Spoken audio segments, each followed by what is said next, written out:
જાડેજા કરશે સરેન્ડર। પોપટલાકા હત્યા કેસમાં સરેન્ડર કરશે। અમિત ખૂંટ કેસમાં ગોંડલ પોલીસ કરશે ધરપકડ। તો સરેન્ડર કર્યા બાદ ગોંડલ પોલીસ કબજો મેળવશે। જૂનાગઢ જેલ બહાર ગોઠવાયો છે પોલીસ બંદોબસ્ત। મહત્વપૂર્ણ સમાચાર પ્રાપ્ત થઈ રહ્યા છે। અમિત ખૂંટ કેસમાં ગોંડલ પોલીસ છે તે ધરપકડ કરશે તેવી માહિતી। સરેન્ડર કર્યા બાદ ગોંડલ પોલીસ કબજો મેળવશે। ઉલ્લેખનીય છે કે જૂનાગઢ જેલ બહાર પોલીસ બંદોબસ્ત ગોઠવાયો છે। જે પ્રકારથી 3 વાગ્યાના સમયની વાત કરવામાં આવી હતી તો અનિરુદ્ધસિંહ જાડેજા સરેન્ડર કરશે।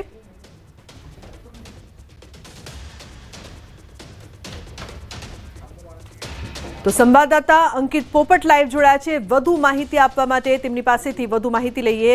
અંકિત, જે પ્રકારથી ક્યારે સરેન્ડર કરશે તેને લઈને જૂનાગઢ જેલ બહાર પોલીસ બંદોબસ્ત પણ ગોઠવાયો છે। અનિરુદ્ધસિંહ જાડેજાની રાહ જોવામાં આવી રહી છે। શું વધુ માહિતી, શું વધુ અપડેટ?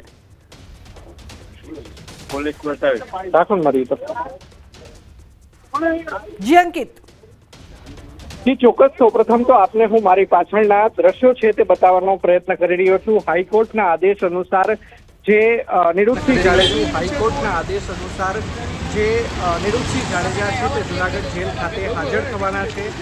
સાંજના 4 વાગ્યા સુધીમાં તેઓ હાજર થઈ શકે તે પ્રકારની સૂત્રો દ્વારા માહિતી છે મળી છે।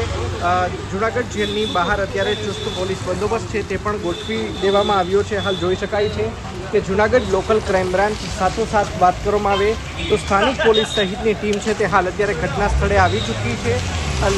પોપટલાખા સુરક્ષા કેસની અંદર જે છે તે હાઈકોર્ટના આદેશ અનુસાર અનિરુદ્ધસિંહ જાડેજા છે તેમને હાજર થવાનું છે અને હાજર થવા માટે તેઓ પોતાના સમર્થકો છે સાથોસાથ પોતાના અંગત વ્યક્તિઓ છે તેમની સાથે તે અહીં આવી પહોંચશે। જોઈ શકાય છે કે ચુસ્ત પોલીસ બંદોબસ્ત છે તે પણ ગોઠવી દેવામાં આવ્યો છે। અગાઉ આ કેસની અંદર 18 વર્ષની સજા છે તે અનિરુદ્ધસિંહ જાડેજા છે તે કાપી ચૂક્યા છે અને 2018ની અંદર તેમને સજા માફી આપવામાં આવી હતી। જોકે ત્યારબાદ પોપટલાખા સોરઠિયાના જે પૌત્ર છે હરેશ સોરઠિયા તેમના દ્વારા હાઈકોર્ટની અંદર અરજી કરવામાં આવી હતી અને જે અરજીને પગલે જે અગાઉ જે સજા માફી મળેલી હતી તે હાઈકોર્ટ દ્વારા રદ કરવામાં આવી છે।